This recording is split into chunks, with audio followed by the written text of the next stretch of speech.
+70 audience members were in attendance at the Utilitarian Universalist congregation in Montclair last Wednesday as the documentary Reimagining Safety held its first screening on the East Coast.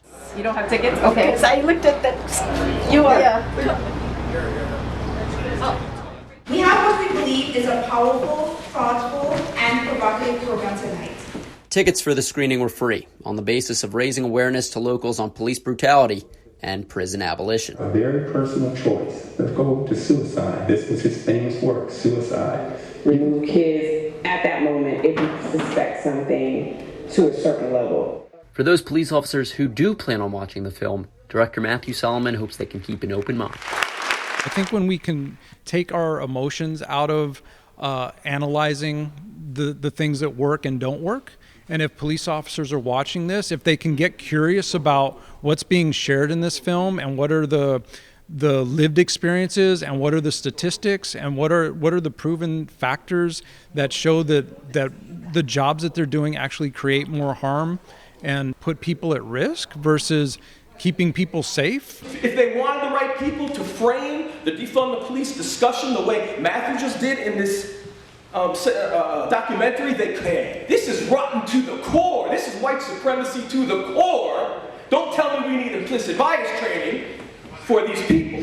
The film touches on movements like defund the police, things panelist Chuck Modiano continues to push for. The reason when I say, or when we say defund or abolish the police, is we realize the only way out is to remove those officers and create other jobs of people who are more skilled, which came up throughout the movie. You know, an NYPD officer's average salary of a uniformed officer is $117,000 a year. That's a lot of money. An average teacher is $55,000 a year. That's about half the amount of money. You can get 2 teachers for 1 cop.